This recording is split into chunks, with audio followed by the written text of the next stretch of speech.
क्या भारत का संविधान भारत को भारत बनाने की तैयारी में कभी आपको नज़र आया? मैं मनीष आज कुछ गंभीर विषयों पे मैं बात करने आया हूँ।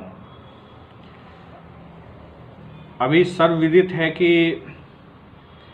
वैशाली ज़िले में सुप्रिया के साथ जो घटना हुई वह सनसनी फैलाकर पूरे समाज को झकझोर दिया।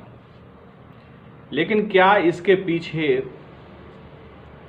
जो लोग शामिल हैं उनकी मानसिकता, उनकी सोच, उनकी जाति, उनके धर्म पे क्या समीक्षा करने के लिए क्या भारत की सरकार, भारत का संविधान और भारत की संसद या भारत की आम जनता तैयार है? आप निर्भया हत्याकांड ही देख लें, जो कि विश्व विख्यात हुआ वह घटना। उसमें कुछ लोगों को फांसी भी हुई। वहीं एक प्रियंका हत्याकांड हुआ जिसमें एक पशु चिकित्सक थी, उनके साथ रेप होता है, उसके भी यूपी में, और उसमें गोलीबारी हो जाती है, उस जिस पे आरोप लगे उन लोगों को मार दिया जाता है। आज यहाँ जब हम बात कर रहे हैं सुप्रिया की, तो आप यहाँ से लेकर हर एक घटनाओं में मोटे तौर पे आप देखेंगे कि ऐसे समाज और जाति समुदाय के लोग हैं जिन्हें आप दलित कहते हैं। आप यानी भारत का संविधान और भारत के प्रधानमंत्री, भारत के राष्ट्रपति, भारत के सारे राज्यों के मुख्यमंत्री, सारे राजनेताओं के शब्द यही होते हैं जो लगभग बलात्कार और गैंग रेप में और हत्याओं में शामिल होते हैं। देखिए, हत्याओं का दौर एक अलग होता है, लेकिन बच्चियों के साथ होने वाली घटनाएं, आप लगभग घटनाओं को जोड़ के देखेंगे तो मुझे लगता है कि 90% प्लस ऐसे ही समाज और समुदाय के लोग हैं जिन्हें आप दलित कहते हैं, अति पिछड़ा कहते हैं, एवं विभिन्न प्रकार के नामों से आप उसको नवाजते हैं। देश का संविधान इस बात के लिए आज भी तैयार नहीं है कि हम ऐसी परिस्थितियों के साथ आगे बढ़ें जिन परिस्थितियों के कारण इस देश का एक बेहतर निर्माण हो सके। देश की संवैधानिक संरचना, या कहे कि पूरी संवैधानिक स्ट्रक्चर जो सदन पे डिपेंडेंट है, वह सदन जो कि प्रधानमंत्री के नेतृत्व में चलता है, भारत के राष्ट्रपति की देखरेख में और उनकी जिम्मेवारियों पे चलता है, भारत के संविधान के द्वारा चलाया जाता है, वह संस्थान संसद, प्रधानमंत्री झूठ, फरेब और घटिया राजनीति के साथ साथ जातिवाद के बीज रोपण में दिन रात लगे रहते हैं।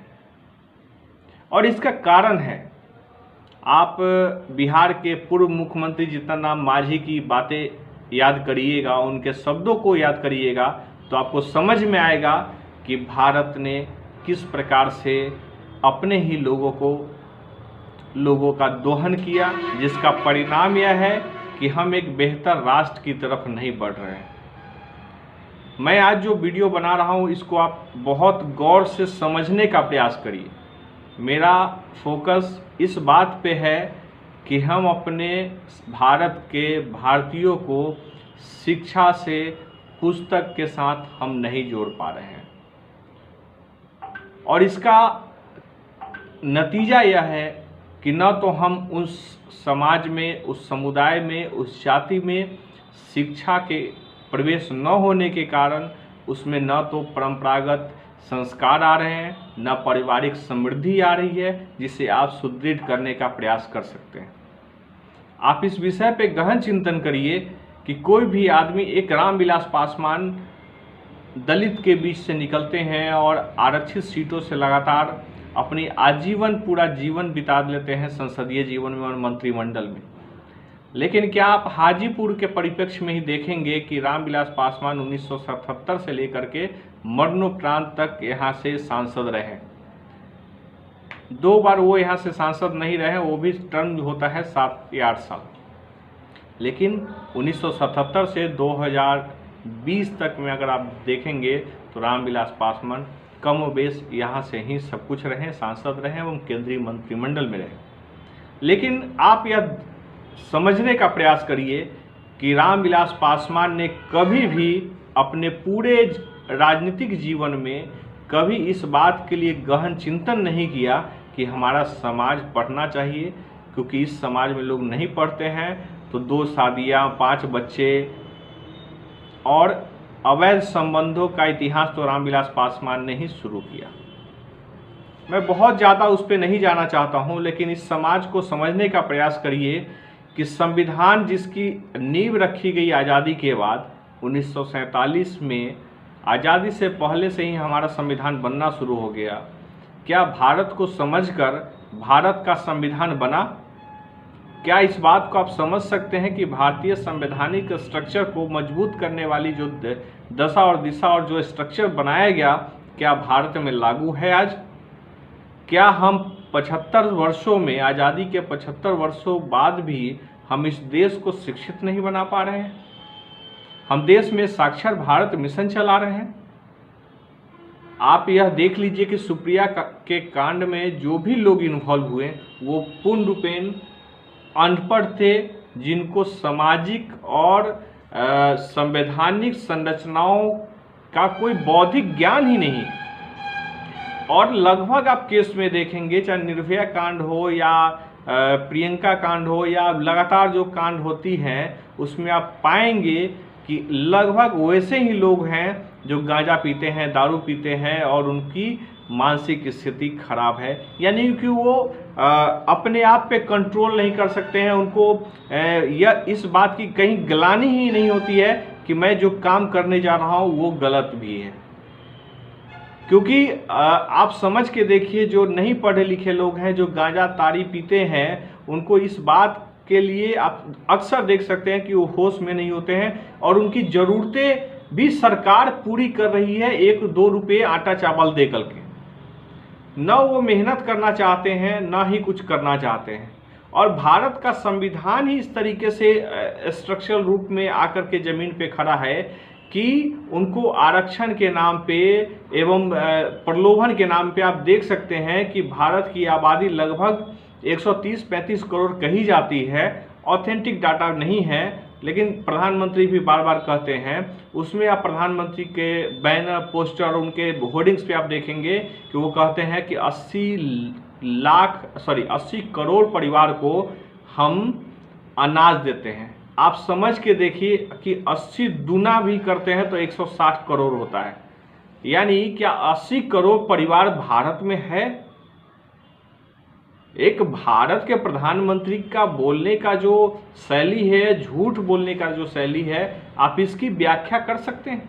क्या भारत का संविधान यह अधिकार देता है कि आप किस कैटेगरी में जाकर के बोल रहे हैं वो प्रधानमंत्री की बातों की समीक्षा नहीं होनी चाहिए?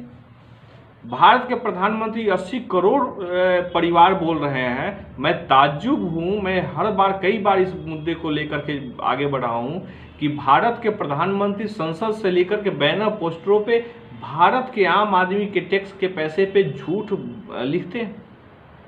80 करोड़ परिवार, अरे 80 करोड़ परिवार है तो एवरेज आपके जैसे शादी नहीं करने वाले, आप तो शादीशुदा हैं, फिर भी आप जोड़ सकते हैं कि आप नहीं किए, फिर भी आपकी पत्नी तो है, तो 2 आदमी आप जोड़ के तो देखिए। योगी आदित्यनाथ ने शादी नहीं की तो 1 हो सकते हैं।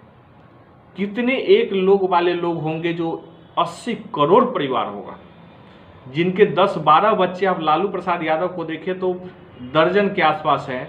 तो क्या आप कैटेगरी में बताइए कि किस आधार पे 80 करोड़ परिवार होगा? एक परिवार, 1.5 परिवार, 1.25 परिवार का तो आदमी होता नहीं है। इसलिए अच्छे दिन वाली सरकार और हर एक व्यक्ति को भारत के 543 जो सांसद हैं, 245 राज्यसभा में हैं, 4120 जो हमारे विधानसभाओं में बैठे हुए लोग हैं और 467 जो विधान परिषदों में भारत में बैठे हुए लोग हैं, इन्हीं के ऊपर पूरी संवैधानिक जिम्मेवारी बनती है कि भारत को एक सुदृढ़ राष्ट्र बनाने की तरफ बढ़े।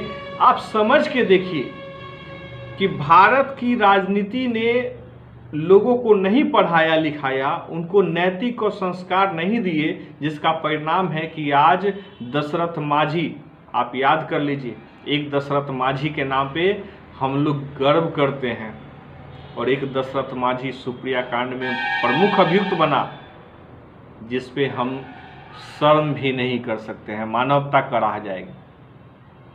वो दशरथ माझी भी पढ़े लिखे नहीं थे, लेकिन उन्होंने चट्टानों का सीना चीर करके एक इतिहास गढ़ दिया। और ये दशरथ माझी है जिसने एक बच्ची के साथ, पता नहीं पुलिस प्रशासन सिस्टम ने जिस प्रकार से भी इस केस को सॉल्व कर लिया हो, लेकिन मेरी आंखें इस बात पे अभी भी नम हैं। मेरी कोई संवेदना उस अपराधी के साथ नहीं है और ना ही होनी चाहिए, लेकिन इसमें भारत की सरकार और भारत का संविधान 100% दोषी है, जिसने इस समाज को पढ़ने का मौका नहीं दिया। हम लोग जो किसी भी स्तर पे हैं, किसी भी तरीके से यह दावा कर सकते हैं कि ऐसी आपराधिक प्रवृत्ति की, जिसे हम आप संस्कार कहते हैं, वैसी गलत एक्टिविटियों में किसी भी स्तर पे नहीं जा सकते। क्यों आप समाज को, भारत को गर्त में धकेल रहे हैं? भारत के संविधान की समीक्षा होनी चाहिए। प्रधानमंत्री, राष्ट्रपति, मुख्यमंत्री और उसके सदन में बैठे हुए लोग जो 420 करते हैं, झूठ बोलते हैं, फ्रेब करते हैं, देश को आगे बढ़ने में रोकते हैं, अमेरिका, लंदन से, पाकिस्तान से तुलना करते हैं। हम अमेरिका की टेक्नोलॉजी और पढ़ाई के साथ तुलना नहीं करते। हम इजराइल के साथ तुलना नहीं करते हैं कि हम टेक्नोलॉजी में उसके आगे निकल जाए। हम पाकिस्तान के पीछे पड़े रहते हैं, बांग्लादेश और अफगानिस्तान की बात, तालिबान की बात करते हैं, क्योंकि हम पढ़े लिखे लोग। आप एक सिंपल सा बात समझ लीजिए कि अगर पढ़े लिखे बुद्धिजीवियों से आप बात करेंगे तो वो आगे की बात करता है, अनपढ़ों की बात करेंगे तो नरेंद्र मोदी जैसे लोग रहेंगे जो पाकिस्तान का डर दिखा करके, हिंदू मुस्लिम का डर दिखा करके अपनी राजनीतिक स्वार्थ सिद्धि करेंगे। आप समझने का प्रयास करिए। मैं कुछ उदाहरण देकर के इसीलिए बता रहा हूं कि जिस परिस्थितियों में लालू प्रसाद यादव, नीतीश कुमार और नरेंद्र मोदी जैसे लोग आज देश के सर्वोच्च स्थान पर गए, जो ये कहते हैं कि दलितों का शोषण हुआ, आदिवासियों का शोषण हुआ, पिछड़ों का शोषण हुआ, शोषण किसने किया? और इस बात पे आप किसी वर्ग, जाति को टारगेट बना करके उनके अंदर एक मानसिकता घोल करके रख दिया कि वो लोग हमारे शोषक हैं।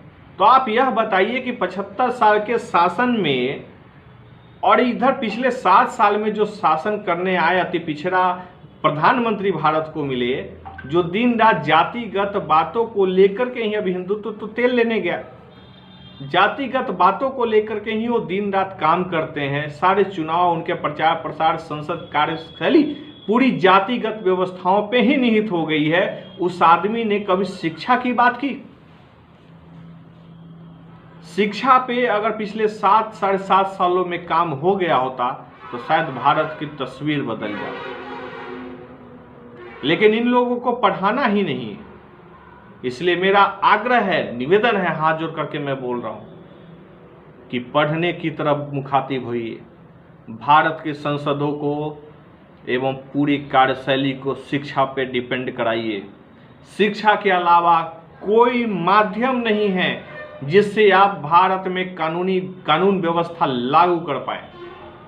जब तक स्वविवेक से किसी को यह समझ में नहीं आएगा कि गलत और सही की परिभाषा क्या है, तो वह कभी संभव नहीं है कि वह जान पाएगा। परिवार से संस्कार मिलता है, इसको मानना पड़ेगा। नरेंद्र मोदी के आने के बाद इस देश के युवा उचक्के हो गए। 1 लाख से ज्यादा हमको लगता है कि कितने लाख संगठन, हिंदू संगठन बन गए होंगे, इसका कोई हिसाब नहीं है। युवाओं के अंदर नरेंद्र मोदी मक्का मदीना सब जगह जाते हैं, लेकिन आप समझ लीजिए कि हमारे जो युवा हैं 14 के बाद वो मुस्लिम तुष्टीकरण में इतने अंदर से खोखले हो गए हैं कि वो घृणित भावनाओं से समाज में जीते हैं।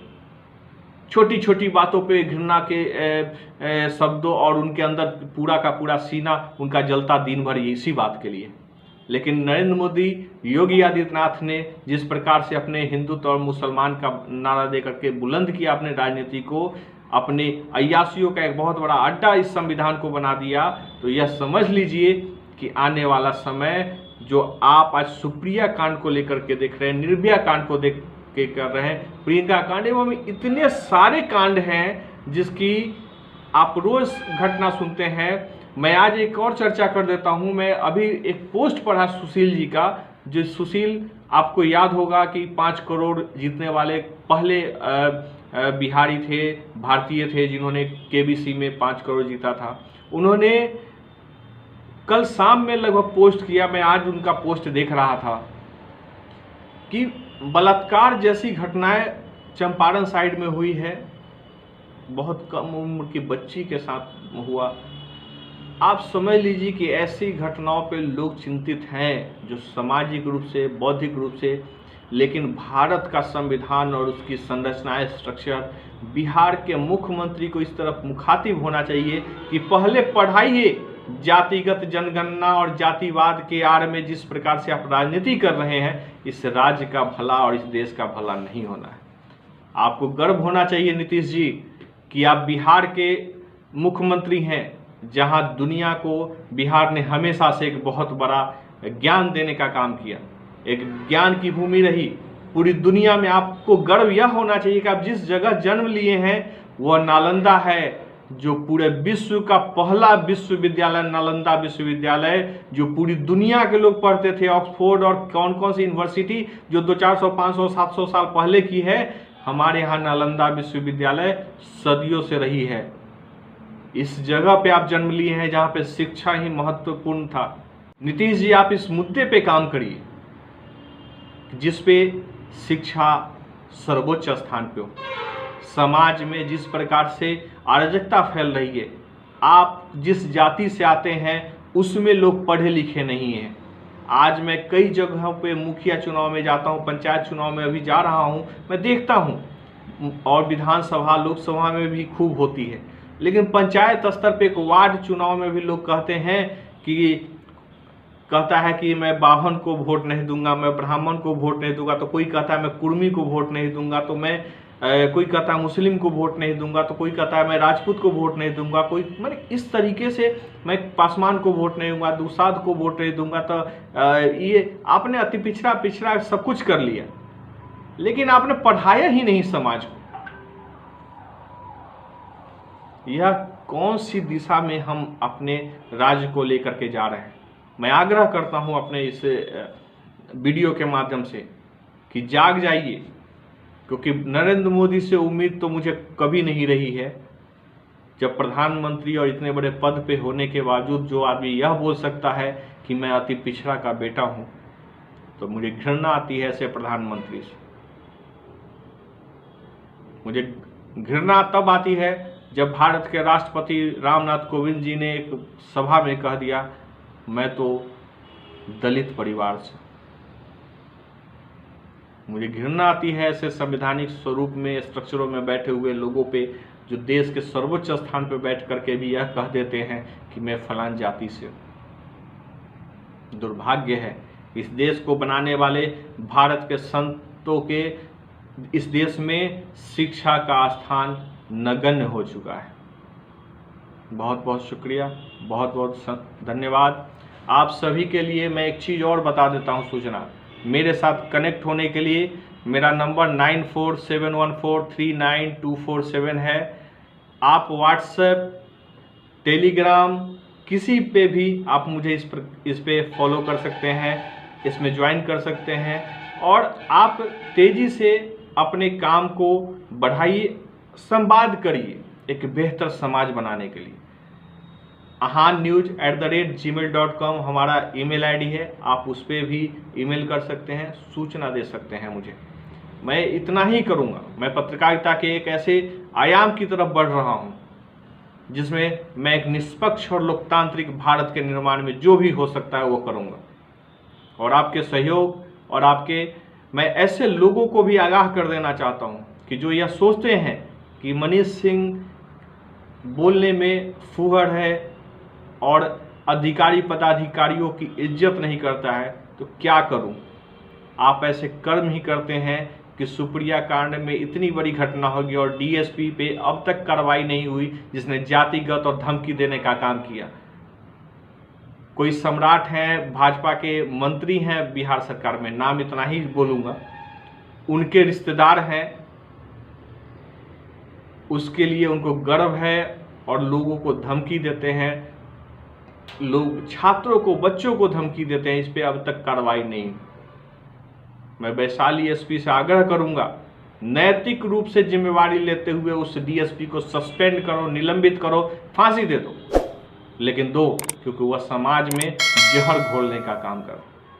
उसने अपनी जिम्मेवारियों का निर्वहन नहीं किया, उसने जो भाषाओं का उसने प्रयोग किया वह छात्रों के दिमाग और दिलो दिमाग में पड़ रहा है। उसमें सभी जाति के लोग थे। सुप्रिया किसी एक जाति की नहीं थी, बल्कि एक शिक्षक की पुत्री थी, और एक शिक्षक के लिए वहाँ के 10, 15, 20 किलोमीटर के लोगों ने एक ऐसी संरचना की जिसका परिणाम है कि आप सॉल्व कर पाए केस को। और इसके लिए उस छात्रों पे जो प्रभाव पड़ा है इस बात को लेकर के, वो कभी नहीं भूल पाएगा अगर महनार के एसडीपीओ पे कार्रवाई नहीं हुई। बहुत बहुत शुक्रिया, बहुत बहुत धन्यवाद।